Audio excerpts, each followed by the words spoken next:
Right, thank you. Good morning. Thanks for coming. Newcastle Writers Festival 2017. Sorry, I'll put it closer. I'm Ruby Hamad. Thanks so much for joining us for our panel today. And we do meet today on the land of the Awabakal and Warrami peoples. This is Aboriginal land and sovereignty has never been ceded. And I think that's an especially important thing to note, considering the panel or the discussion that we're going to be having today, which just before we get to, so phones on silent if you've forgotten, and feel free to tweet any great quotes that I'm sure are going to come up. The hashtag is #NWF17. And there'll be book signings downstairs in the bookstore straight after the session. I was absolutely thrilled when I was asked to host this particular panel. I'm so pleased that we are having these sorts of conversations and the kind of work that is being written by writers such as this. So without further ado, I'll introduce them. Alice is a writer, editor and teacher. Her first book, Unpolished Gem, which delves into her life growing up in Melbourne as the child of Cambodian refugees fleeing the Khmer Rouge, won the 2007 Newcomer of the Year Award in the Australian Book Industry Awards. She's the editor of Growing Up Asian in Australia, a collection of essays, poetry and short stories that is currently a set text for VCE English students on identity and belonging. Please welcome Alice Pung.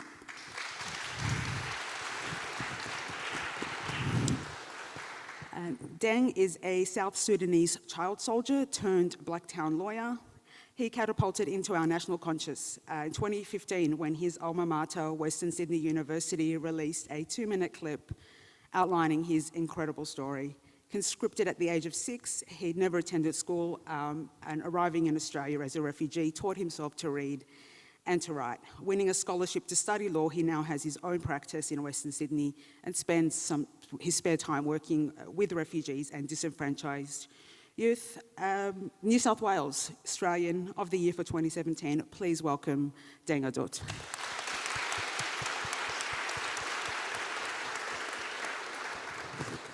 And Roanna came to Australia in 1998 as an international student. She now holds a PhD from the University of New South Wales and is the co-founder and co-editor of Southern Crossings, a writing website that aims to reimagine Australia, South Asia and the world through Asian bodies and minds. She's a specialist in contemporary Indian literature. Her debut book, The Permanent Resident, is a collection of 16 short stories depicting Indian immigration to Australia. It was published last year. Roanna Gonsalves, please welcome. Thank you.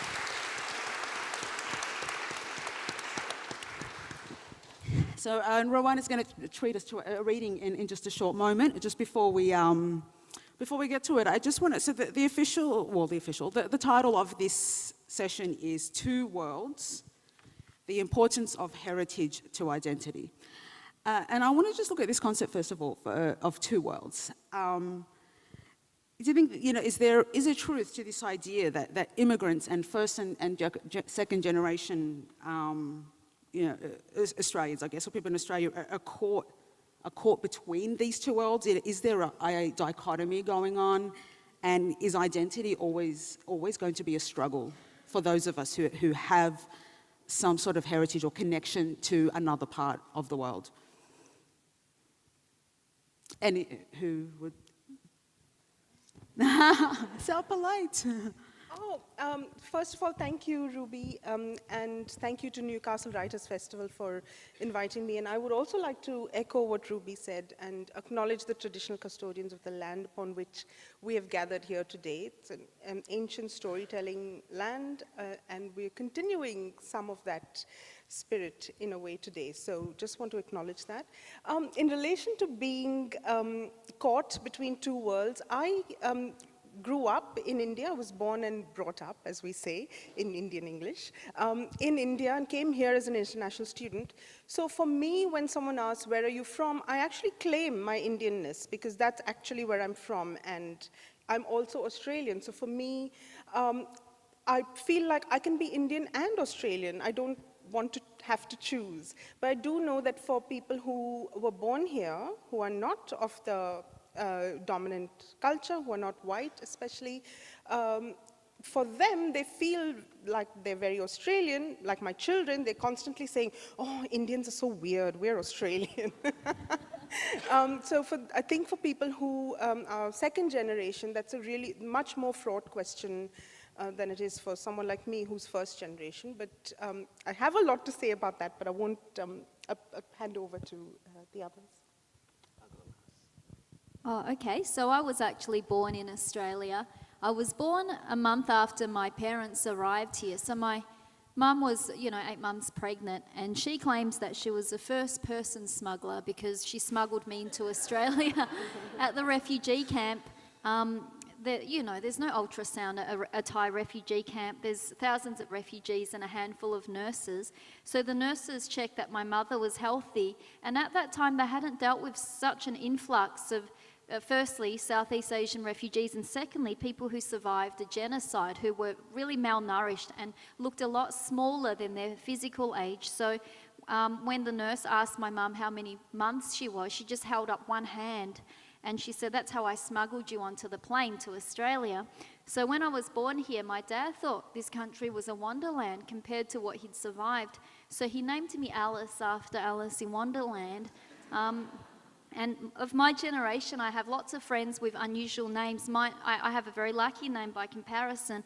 One of my friends was named simply Visa, because that was the most important document in their parents' lives. Another was named Freedom, and a third was just simply named Australia. So, so I feel a sense of great Australian identity. I don't have a different accent or anything like that. The only time I get reminded that I'm not Australian is when people assume I don't speak English very well, or look at my face and think that I must speak, that I don't sort of belong here. But generally, yeah, I feel a great sense of belonging.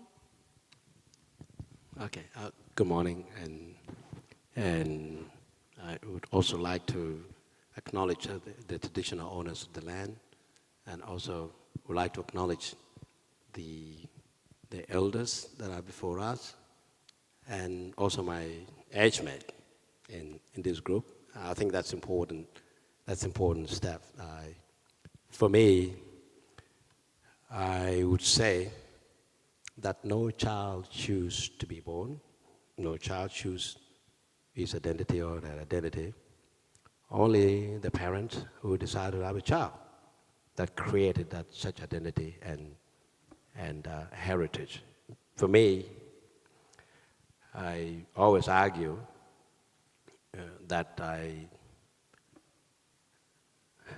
my identity was completely oblivious to me. Even my heritage is not something that is important to me. What is important to me is me as a person at Deng, because I lost all my heritage since I was conscripted into the army when I was a child.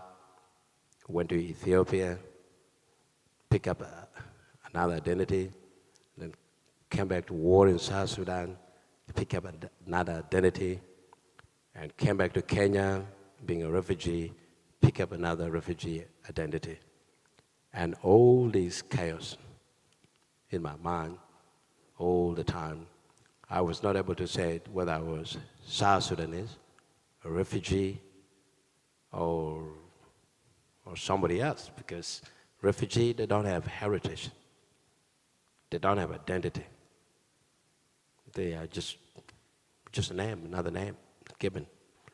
So I'm Australian by the virtue of the fact that I got something important. I got something, I got Australian passport. I was able to swear my allegiance to Australia when I became Australian citizen.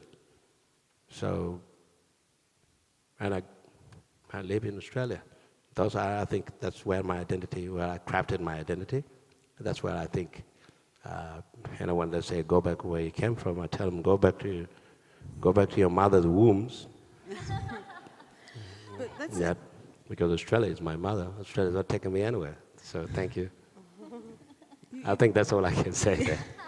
No, you brought something very interesting, because we do live in an era where self-identification is very important and increasingly important. And this is something that's come up in the couple of other sessions I've done, this idea that while we strive to self-identify, oppression is a system and something that's enacted against a group regardless of how they personally feel.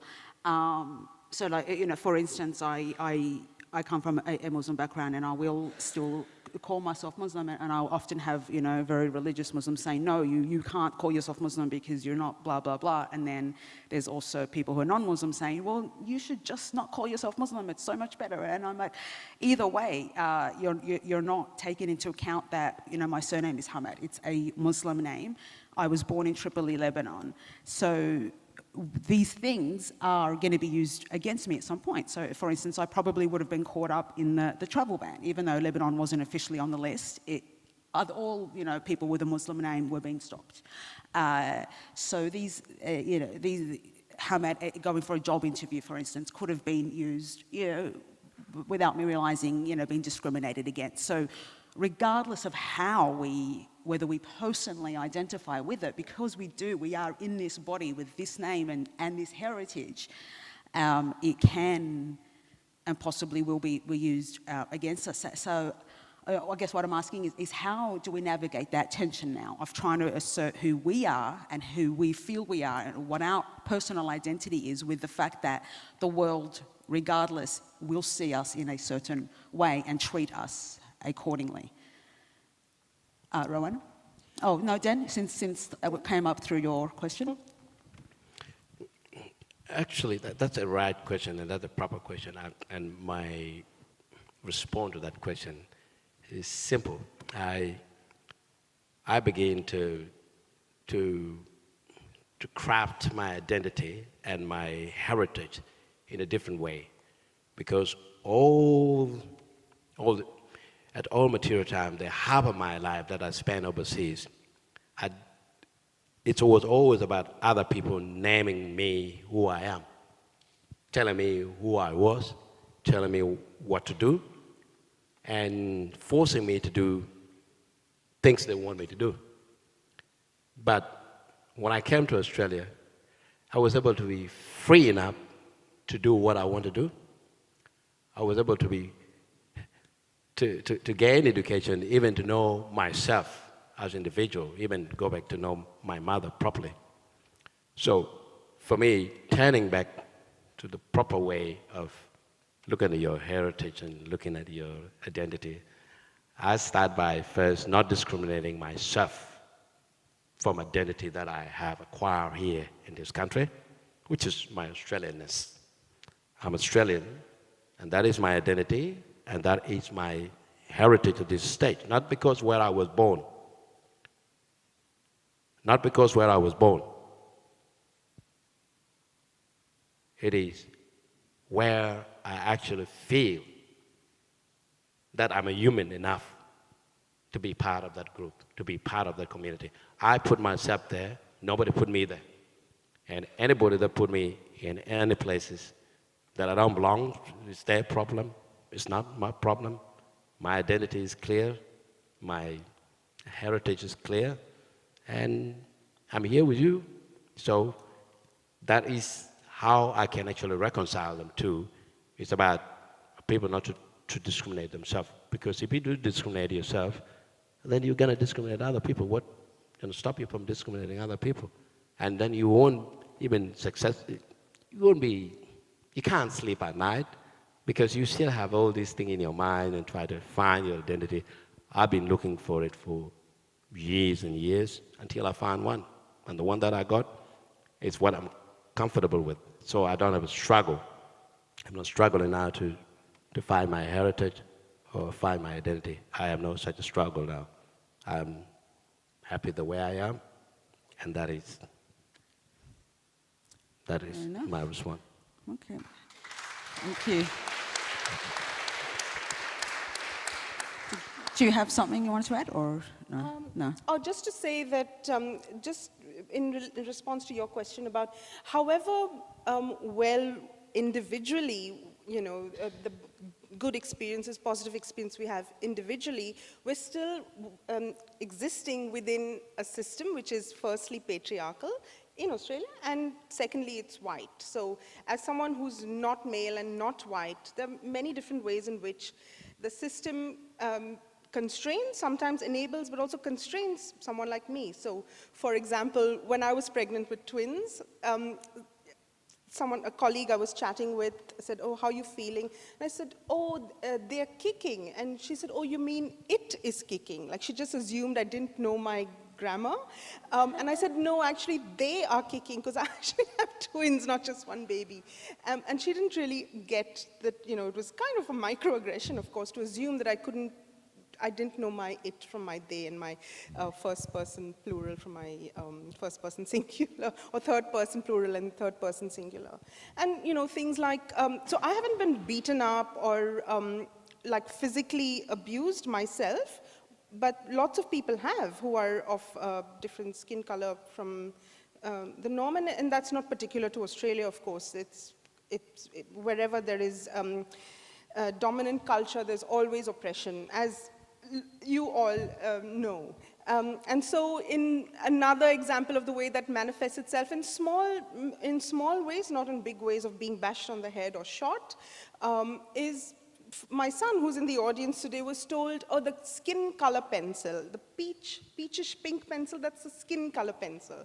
So things like that, continually erase our presence in some ways. And so that's, I guess, what I wanted to say about being individually. I feel I have a lot of privilege, and I feel I've benefited immensely from being in Australia. But at the same time, there are all these things that are happening around me as in terms of being part of a system. Yeah. Did you have something to add, or? Yeah, so, I grew up here, and I got a story. Roanna's story reminded me when I was pregnant 2 years ago. Me and my husband went to Bunnings, and then when we came out, someone had put a piece of paper on our car windscreen, and we thought, oh, it's just some advertising. And my husband looked at it and he said, "Oh, I wonder if anyone else has got this on their windscreen." And no one else had this piece of paper. So I said, "What is it, Nick?" And he said, "Oh, you don't have to see this." And I wanted to see. And it was actually someone had gone to the effort of photocopying a poster of this 10-year-old black boy and this 10-year-old white girl inside a circle with a cross over them, and in big letters it said, "Stop race mixing." So someone had seen a heavily pregnant me with my husband and, thought that we're going to have a half-caste kid, and that made them very angry. And my husband, who comes from rural Australia, had never encountered racism before because there weren't that many races in Corryong, so he was really outraged. But I grew up in a very quite a poor neighbourhood where there were lots of different cultures and races, and I was kind of used to this kind of behaviour, and it wasn't a big deal. I said, "Don't worry about it, Nick. They're probably sitting in their car. They've probably got a whole suitcase full of them. If they see a red-headed person eating a bagel, they might say, 'Stop the ginger Jews.'" You can't stop prejudice like that. But yeah, I realised then that that was my husband's first experience of racism. And when I got married to him, he actually, my father-in-law, I love him deeply, and my husband said to me, "My father-in-law read your book." My dad read your book a couple of years back. And that actually changed things for him, because before then he was voting for Pauline on Dancing with the Stars. But after he read the book, and he said to me, my father-in-law, you are my daughter now. And so there's this deep sense of acceptance with Australians. I don't think they're racist on an individual basis at all. I think it's a fear, and a lot of it has to do with class. And people don't talk about that, of course. No. Well, then maybe we should. Yeah. You part of that, you tapped into it. You said he's from Corryong, is it? So Corryong, where there isn't a lot of races. So when you don't have contact with people from different parts of the world, then you are very susceptible to forming a stereotypical view of them. Or, you know, either A, you don't think about them at all, or B, when you do think about them, you think about them that they just belong in this certain box. So how do we cut through that? How do we, A, bring issues of class into it? Because I agree with you that in, you know, as important as identity politics is, that we've been trying to assert that, it's almost like we're losing or we're forgetting the class issue. So it's almost like this tension between it's all about class and then no, it's all about race. How do we combine that? Oh, We're going to solve that now when you've got 5 minutes. No, I just have a comment. So my dad, he works at a better electrical store with his friend Jim, who's Macedonian, his friend Joe, who's Italian, and they read a newspaper in Melbourne called the Herald Sun. And the Herald Sun's wonderful for immigrants because if English is your third or fourth or second language, you can actually read the Herald Sun because each paragraph is one sentence. But my father, and these are smart men, they're not stupid, but they read this working class newspaper. And my father's favourite columnist is Andrew Bolt because my father is probably more patriotic than Pauline. This country has given him everything, a new lease of life. So when he believes in Australia so completely that he doesn't think the media would tell lies. So one day he said to me, look, these boat people, they're coming, they're terrorists. And I said, Dad, most of your friends came on a boat. And he said, no, we were the good ones. You know, so it's not just white versus coloured. Racism exists in lots of little pockets and it's being exploited by media. I saw you nodding, Roanna. I'm sure you have. Complete agreement. I was just enjoying that anecdote from Alice. But yes, I think that's a huge question about class, and I think an intersectional approach to it, you know, looking at not just race, but also how class impacts on our experiences and gender and ability, impacts on the way we interact with each other is really huge. So that's one of the things I try to do in my book, which is not just talk about like white people oppressing Indians or Indians oppressing other people in return, but the issues to do with class within Indian communities as well, you know. So for example, if you talk to someone in IT, an Indian in IT, and you say, oh, you know, it's really, really problematic, the race issue in this country. They're like, what race issue are you talking about? You know, we have no racism in my workplace. Of course you don't, because it's full of rich Indians working in IT. It's a bubble. But if you work at Woolies, or if you work, you know, if you're at the coalface, of this country, driving the engine of this country in some ways, that's when you feel it. That's when you get that abrasive race and class and gender kind of the slammer.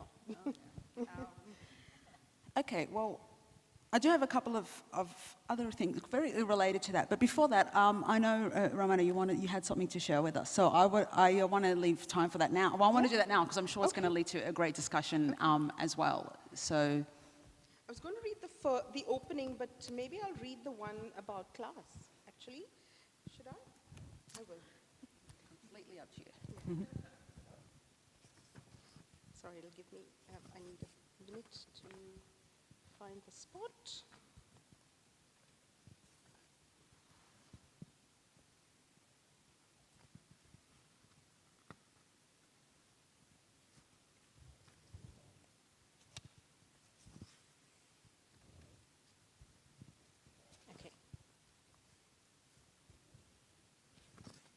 Do you want to?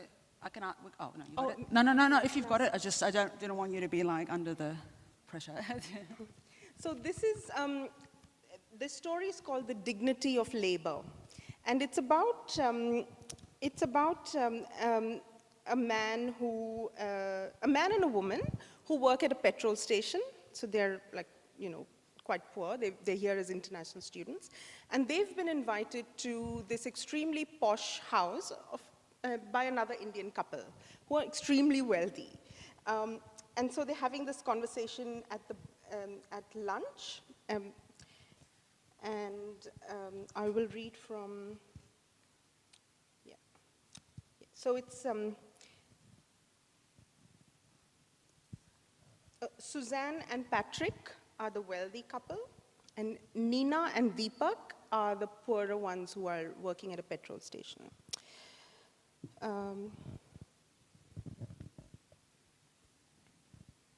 So at the barbecue, Patrick put on his gloves. At the same time, Suzanne reached under the barbie and brought out a large yellow sponge. Every time Patrick spilled a few drops of marinade or oil, Suzanne would immediately wipe it off with the yellow sponge. Here, everyone uses gloves when cooking. There are standards here, not like the bhaiyas in India who scratch their bums and use the same hand in the pani puri water. Patrick spread a layer of thickly marinated prawns on the hot barbecue plate. So what do you do, Deepak? And Deepak is the poorer man, the guest. Oh, I used to be the area sales manager for Yoshimoto Televisions in Bombay. Patrick turned to Deepak as if astonished. Oh, really? Yes. Gave that all up for this lovely lady here? Suzanne said, he works at the supermarket, stacking shelves. That's what you have to do to survive. We were lucky. Patrick was headhunted. Oh, you were body shopped, TCS, Deepak asked. Patrick turned away to the prawns. I started with TCS, he said, checking the prawns like a master, then spreading them out on the glass plate. Let's go to the formal dining area, Suzanne said. They followed her inside. The table was laid out in red and gold. This is Christmas lunch, I forgot to mention. The table was laid out with red and gold, with nylon poinsettias flecked with plastic snow in the center. There were little white entree plates with Santa borders and matching dinner plates under them. There were silver-plated forks and knives arranged on either side of the plates and crystal tumblers filled with water. The snowman on the placemats was hidden by the plates. Nina would only notice them when she lifted her plate towards the rice for a second helping. So how long have you been living here? Nina asked to break the silence. Oh, we bought this house within 2 months of arriving. We were put up in company accommodation before that, Patrick said. But your own place is your own place, Suzanne shrugged. It's quite expensive in this part of town, Patrick said, but it's okay for us. We're quite financial. I could never pay rent and pay someone else's mortgage. I couldn't do that, to tell you frankly, Patrick said. Suzanne said, you should apply for a housing commission place. Nina felt sick with her pity, but Deepak was on a roll. Thing is, here they have no work ethic. At Yoshimoto, we were loyal to the company. I practically lived in the office. My boss was like my father. Here at the supermarket, people come and go. They steal from the shelves. They take smoke breaks. There's no work ethic. Patrick put his cutlery down. He said, here there is dignity of labor.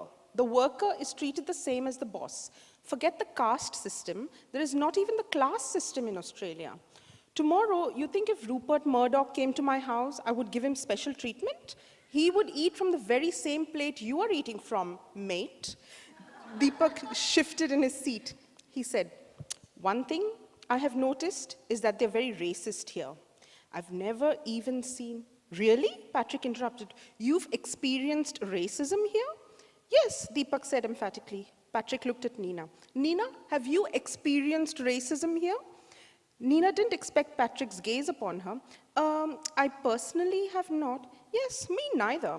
I've worked here for 6 years now. I can say with my hand on my heart that I am an equal. Suzanne passed the prawns around. But the thing is, said Deepak, waving off the prawns, at the university where Nina studies, there are many ethnics. And the whole of IT in Australia is Indians, Indians, Indians. So how can there be racism? Come and work at the supermarket, you'll see. Oh, Patrick's boss invites us to Barbies every weekend. If he was racist, he wouldn't invite us. And he's white, Suzanne said. The bosses are white, the workers are all non-white. Can you describe an incident where someone was racist to you? Patrick said to Deepak. Yes, of course. I can name many, not just one. Something that happened at your workplace in the last few months? No need to go back so much. Let's talk about this morning on the way here, said Deepak. It's okay, Deepak. I'm sure Suzanne and Patrick have other things to worry about, said Nina, putting her hand on his arm. But Deepak ignored her. We were crossing the road, and a man in a station wagon drove so fast past us and shouted at us, "You fucking black cunts, go back to where you came from." "That's what he said," asked Nina. "Really? Where?" said Patrick incredulously. "Just here, on the corner of your street, and he didn't even stop." "That's unusual. We've lived here for 6 years, and nothing like that has ever happened to us," Patrick said. "This is a high-class area. First time I've heard of this," Suzanne said. Nina said, "We were crossing in the middle of the road. It wasn't a zebra crossing or anything." "Ah, that's why," Patrick said. "Now it makes sense. Here you have to follow the rules. People get very angry if you don't follow the rules. This is not India. At work, I get abused every day." And Suzanne said, "You know what they say here? If someone calls you a bastard, it means he likes you very much." "Come on, I know when someone is insulting me and when they're being friendly." "I'm sure you do," Suzanne said. And I'll leave it at that. Wow.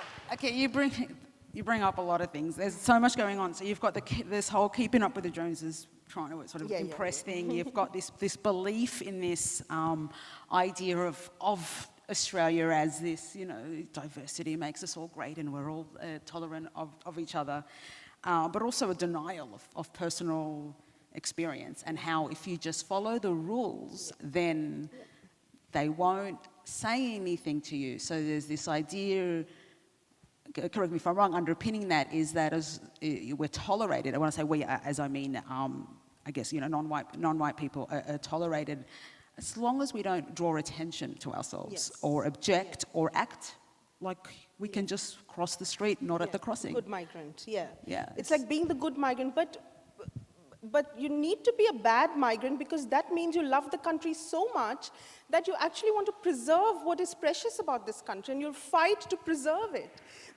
So that's, I guess, what I was trying to talk about a little bit through the fiction, about, you can love a country so much that the deliberative democracy is so important to you that you will resist every step of the way to preserve it. Sorry. Bit gassy. From Sydney. What else can you expect? Okay, so what I want to ask, and this relates to that as well, absolutely, and this is for everybody. We in Australia, we definitely promote this idea of diversity, multiculturalism. Of course, we have the pushback with the Hansons, etc. And so this idea, I think the slogan is unity in diversity. There's something I've been thinking about recently, especially because I teach a course at Western Sydney Uni, and it was one of the assigned readings was on multiculturalism, and there was a little paragraph in there about how diversity can be a form of assimilation. And I was like, what do they mean? That doesn't make sense. That's contradictory. So what the author was saying is that migrants or their children and even a couple of generations down at least expected to act in a certain way, and then when you step outside of that box, there can be pushback. There can be, and it's not even just in terms of being this good migrant so that the right wing or the racists or whatever won't lash out at you. It can even be on the other side in terms of, the tolerant left, I guess. And so to give a personal example, because I do not fit the bill of what a Muslim woman is, I've literally had white socialist men say to me that I am Islamophobic and I've got no right to write about this stuff. So that is what comes to my mind when I look at this idea of diversity as assimilation, because it's, if you're not performing this role of what this particular migrant group is supposed to be acting like, then you kind of become irrelevant. Do you think there's any... Well, first of all, if anyone has experienced anything like that, and second, how do we, as people from various different backgrounds, challenge that so that we can be who we are without having that identity questioned?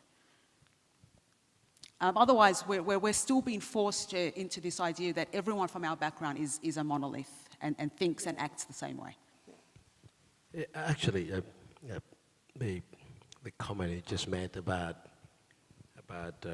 Australia democracy, I completely agree with that point, because I think Australia is the only country in the Western world that actually had a democracy.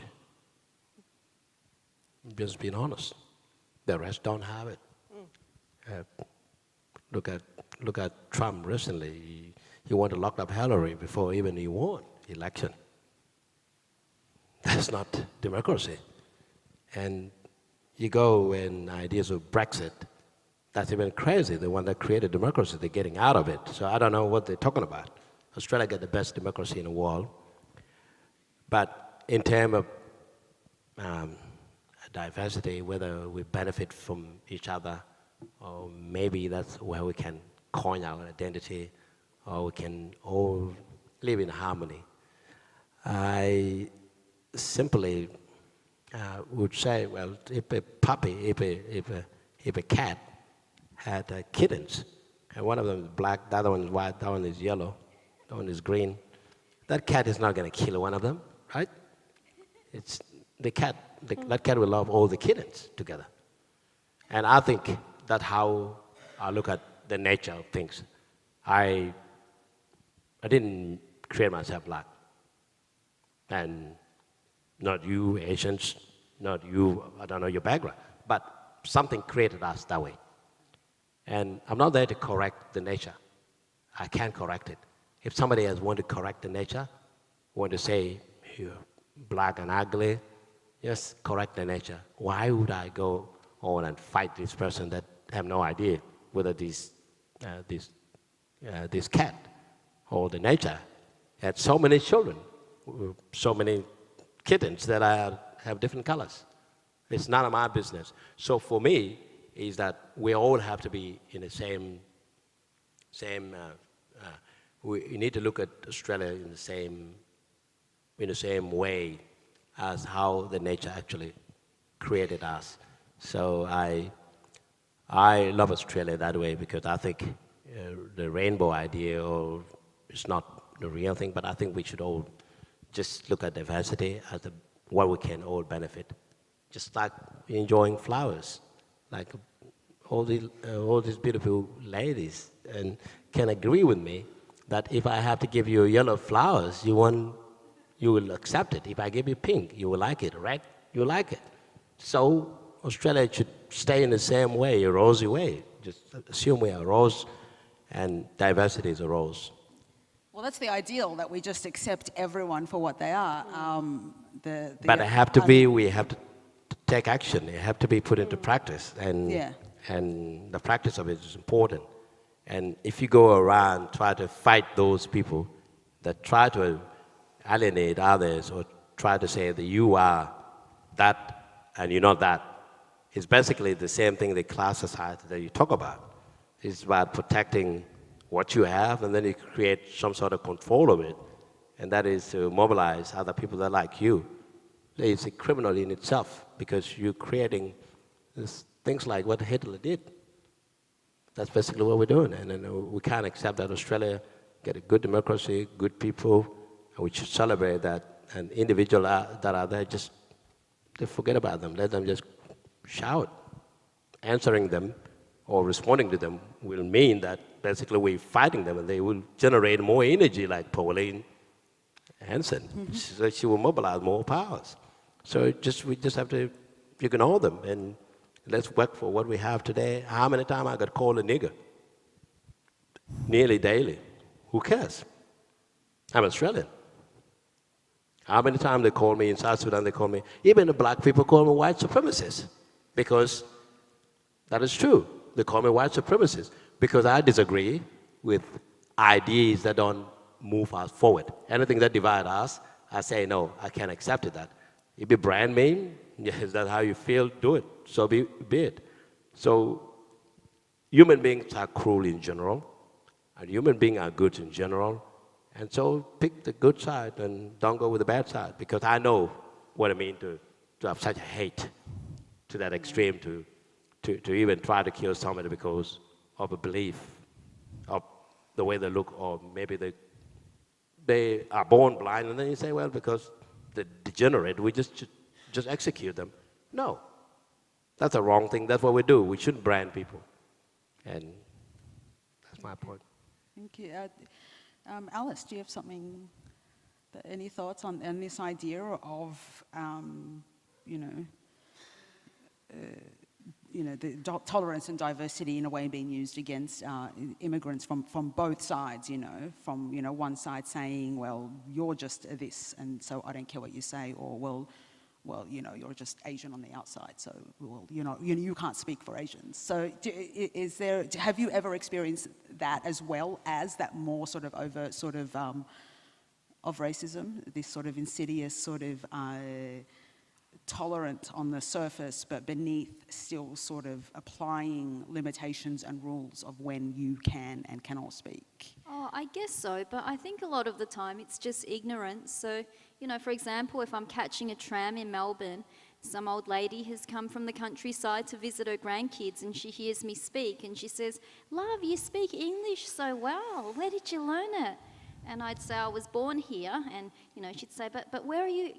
What's your origin? Where are you from?" Now, I don't construe that as an act of racism. I think this is a sweet lady who is interested in me culturally, but in terms of a bigger political outlook, I think, wow, Australians don't accept a face like mine or a face like my friend Kylie Kwong's, who is 5th generation Asian Australian, as someone who is deeply rooted in this country. So I guess that's a problem with politics. And I've never believed that people are their politics. As Deng so eloquently spoke about, people aren't their politics, because I grew up in Braybrook, which is really working class. My best friend's father, when I was 14, when I went to visit her, he had this massive poster on his wall, the iconic one of Pauline draped in the flag, looking up. And I knew what that meant, so I said, "Bianca, why does your dad have Pauline on the wall?" She was 14 years old. She said, "I don't know, I don't give a crap about politics, I don't know, you ask him." And I wasn't going to ask him why he'd turned into a One Nation supporter. And then I saw him and he said, "Oh, there you are, Alice, do you want a cup of Milo?" And in his mind, he didn't see us as the enemy. So I guess it was similar with my father-in-law. There were lots of reports in his local newspaper about the Chinese buying up all the farms.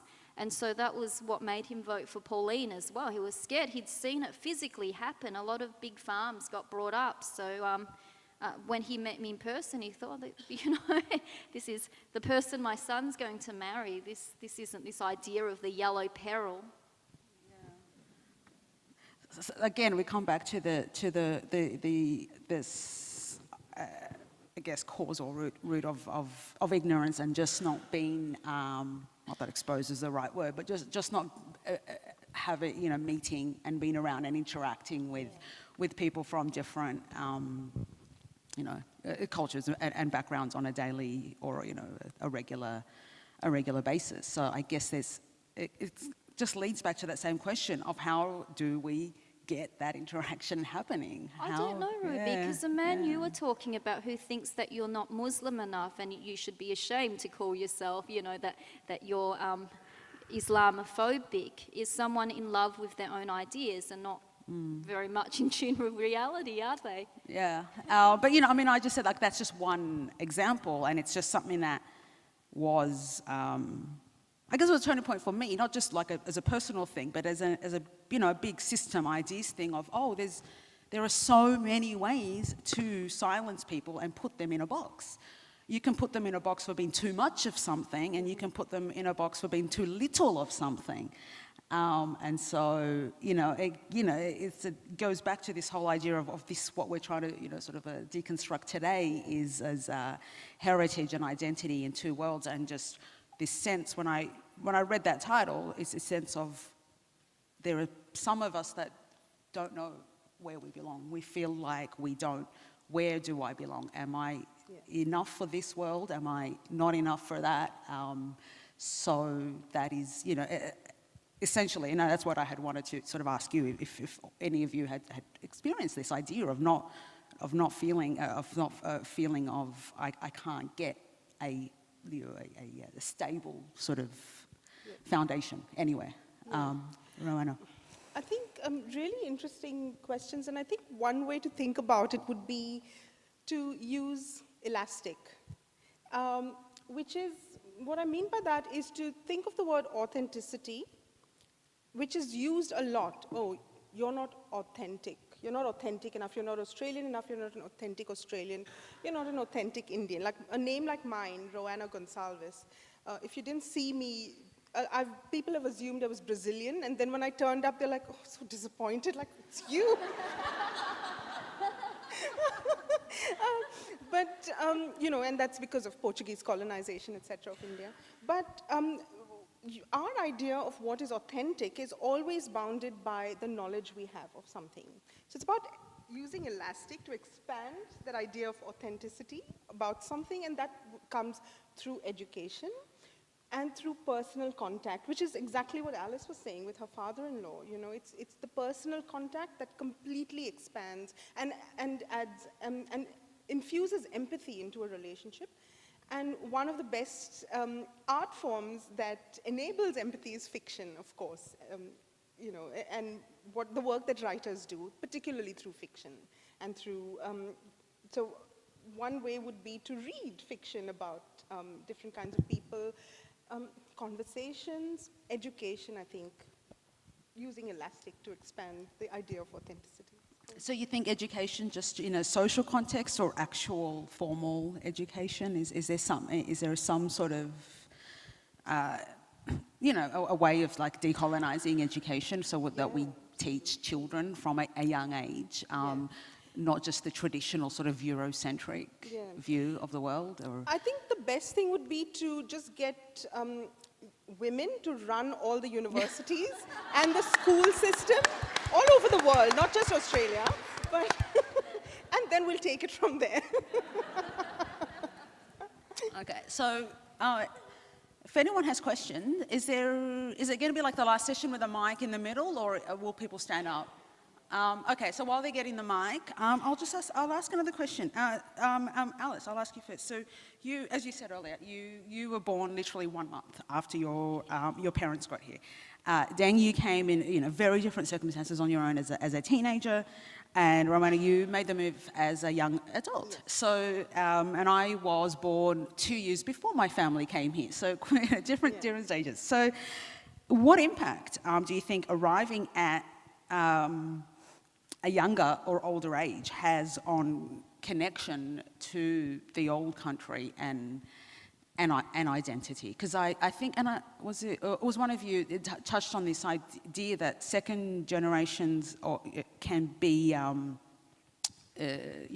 bit embarrassed by all of that. And sometimes what happens in Arabic and Muslim cultures, the second generation can have more of an idealized, a romanticized, and even conservative view of the old country and tradition, and their parents had who wanted to kind of get away from that and are a lot more liberal. What impact does that have? The age that you actually get here to a different country. I think personally speaking, for me, it's, I've had to negotiate lots of holes. So I left India when I was 18 years ago. No, I was much older. I left India at a time in my very early 20s. That's the time when you explore your country. You finish school and university and you're exploring what it means to be part of a country in an adult way, as a young adult. And I left just at the time that was beginning to happen for me and my friends. And I came here at a time when I didn't know the history of this place. And so I just constantly feel I have lots of holes in my head as an adult who's made that move, which is not a bad thing. I mean, holes are great. It's good to dive into, come out of, yeah.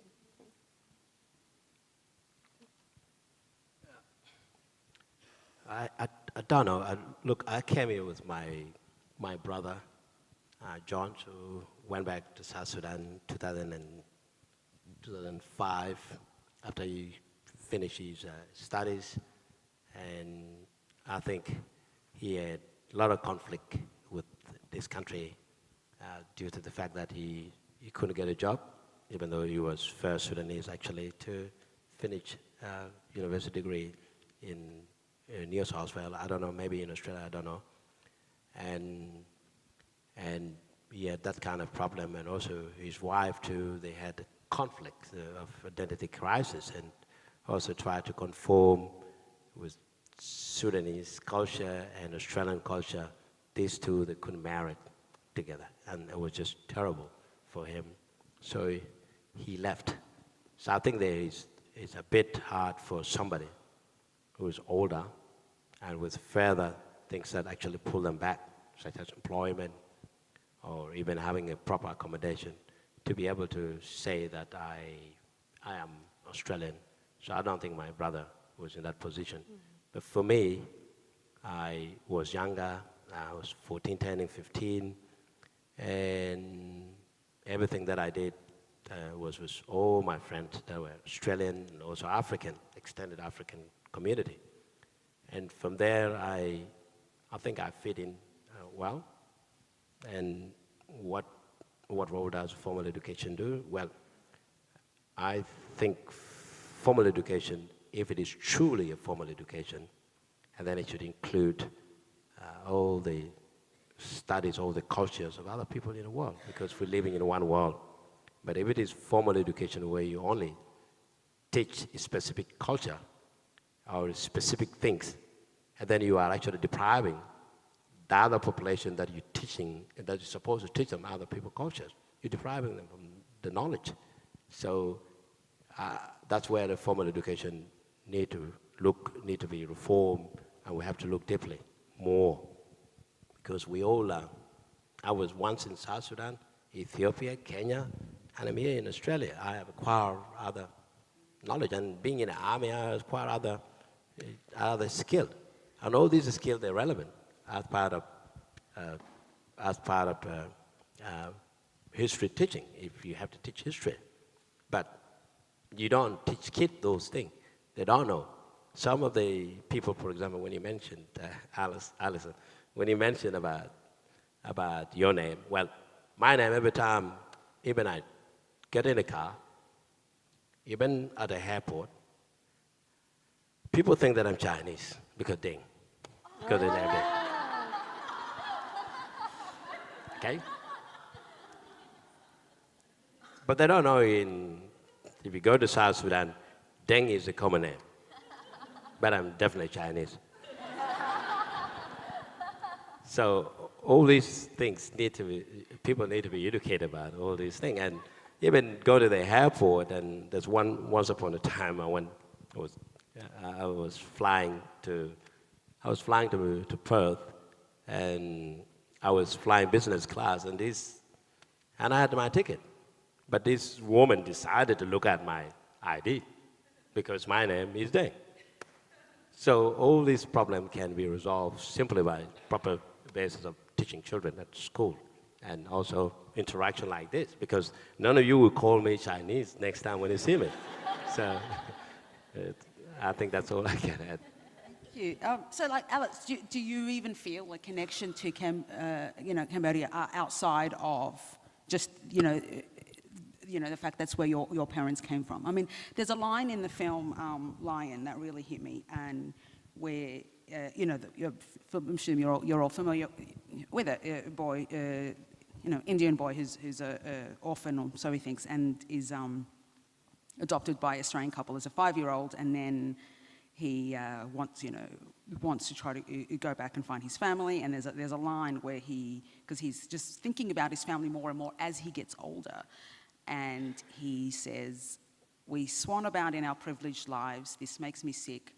I want to go home." So this is someone who as a 5-year-old was brought here and did have a great life and loved his Australian parents, but he still felt this sense of there's something inside me that is missing because I'm here and I'm not there and I've got unresolved issues. So do you ever feel, not to that extent, but do you still feel a connection to Cambodia even outside of just that your parents are from there? Or? Look, to be honest, no, because my family and the people I love are here, and my parents aren't Khmer Cambodian, they're Chinese. And so the people, there's no one left in Cambodia. My father buried them all. They died of starvations, executions. In the collective of 5,000 people, they killed the Vietnamese first because the Vietnamese were historical enemies. Then they searched for Chinese. And luckily my dad was dark-skinned enough to get away with it. So of the 5,000 people, the only old person that emerged out of the killing fields alive was my grandmother. And she came to Australia at 72. And she lived for 20 more years, which is so much more life than any of my cousins ever had. So if I go back to Cambodia, which I have been, it's just a country of ghosts. So my father brought me up to be Australian, but to be proud of my Chinese heritage. But unfortunately, as you mentioned, Ruby, the Chinese heritage was frozen in time because my grandmother came from China to Cambodia in about the 1940s because there was a big famine. So she brought the morality from the 1940s, passed it on to her kids, and then they brought me up in the same way in 1980s Australia. And my mother always said to me, a girl is like cotton wool. Once she's dirtied, she can never be clean again. But a boy, on the other hand, a boy is like a gem. And the more you polish a gem, the brighter it shines. So I was brought up on these, stellar Chinese proverbs. And I really didn't like that part of my culture. I was really quite ashamed to be Chinese because they were so backward. And when I visited China for the first time, I thought, I'm going to this backwater culture where they have proverbs about girls being, cotton wool. I got off the plane and they were playing American rap music, and the young people were completely different because China had evolved and my parents and grandparents hadn't. They were more modern than I was, and they were more, liberal and more liberated and more progressive than my family ever were. So that was a big eye-opener. It's frozen in time for us here if we're not going back. Roanna, how do you feel about India now? Do you ever would you ever consider going back, or are you content that is part of you, but this is who you are now? Yeah, I'm. Every time I go back to India, and I'm sure for those of you in the audience who've left the place you grew up in, you might have similar feelings. I feel like I've never left when I go back. Of course, the place has changed, but it's that sense of connection, especially if you have people there, if you still have people there. I feel like I can click in, and it's like I've never left. But I'm increasingly feeling a sense of rootedness here in Australia as well. Of course, with a lot of awareness that of my privilege and also the constraints someone like me faces. And I feel like I want to be Indian and I want to be Australian. I don't want to choose. And I feel I can be both with a lot of, I guess, gymnastics. Hyphens, yeah. Yeah, so, no, come on. We've got to get at least one question out of the audience. But what something you just said, Alice, really was that, Cambodia is now a country of ghosts, and that you don't feel that connection because your family's here. So in a sense, it's the people, like, obviously. It's the family and it's the people, rather than, the idea of a place. So I assume your family, you've still got a lot of family in India. My I immediate think family lives here, yeah, but extended family and friends that I have history with, I grew up with, are all there. Yeah. And I think, obviously, just want to say the circumstances in which we arrive have a big impact because, what your family went through, Alice, and Deng, what you personally experienced, obviously has, that means that this concept of the old country or the homeland, the mother country, whatever you want to call it, is a very different idea than someone who came in the way that Roanna did. Question, please. Thank you. I have two questions, if that's time. The first one is to do with publishing and names and identity.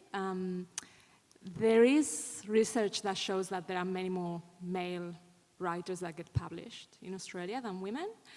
And I do wonder if, from your experience, have you ever disguise your identity by using a different name, like Paul Smith or something like that, when you submitted anything? And is it something that you believe has an impact on your likelihood of being published or getting listened to? I haven't changed my name, much as I hated it when I was growing up, but no, I haven't changed my name in terms of publishing here. But I hear what you're saying about certain names being privileged over others in publishing as in broader society. And so you've heard of those stories, the research that's been done with people who applied for rental properties, and any name that sounded ethnic was not even considered, and it happens with job applications a lot as well. But I personally haven't had that experience in the publishing world. Yeah. Anyone else? Oh, you don't have to if you've nothing to. No. And your second question? This has to do with refugee children, and because two of the panelists have been, came to Australia as refugees. We are seeing a lot of sad news in the media about the situation with refugees from different countries, both in Europe and trying to arrive to Australia. And among them, there are lots of children. Sometimes one feels a bit powerless to know what to do, if anything. And I just wonder if you have any insight on what is really useful for people living in Australia to do that could help the situation. I think the issue, not only children in general, but the refugee issue. Why there are refugees in the first place? Was there a tsunami? Was there a bushfire? Was there anything natural about what created this refugee to be in places where they are now? No. It's war. And the war must stop. And it's our job to say, stop the war. Instead of stopping the war, we support the war. And we finance the war to create refugee. And then for me to be guilty, or even you to feel guilty, or to feel like you're helpless about not taking action, is simply a matter for all of us to feel guilty, because the refugee shouldn't be there from the first place. It's a war that creates refugee. Stop the war, and then there's no refugee. And that is the best way forward. There is no other solution. Because if we keep manufacturing weapons, manufacturing bullets, that means that there will be more refugee. Because it's a business. So those children are business. For those who make bullets, to go and evade other people, to go and kill other people, to bomb other people. There are more bombing now taking place in Syria, while there will be more refugee. So why didn't Trump stop it? Stop fighting, stop war. That is the reason. So I'm not going to feel I'm not feeling any guilt in terms of what I need to do, because it is not in my hand, it's in the hand of those who actually get voted into parliament or into politics to become rulers, to go around start a war. Stop the war, that's it. Because Trump never been to war. Let him go and try to get shot. Let him feel the bullet first. For me, I'm not going to no war again, because it is your life. But they're actually deceiving people to go and fight, to go and kill other people. Why didn't he do it himself? That's my problem with them. So stop the war, let's campaign for stop the war, not supporting the violence, and then there will be no more refugee. Otherwise, there will be more war. Thank you. I think those are very powerful words to finish on, considering what's happened in my mama's homeland, Syria, in the last 48 hours. So thank you so much for coming, and please, once again, thanks Alice, Deng, and Roanna. Thank you. Thank you, Ruby. No, my pleasure.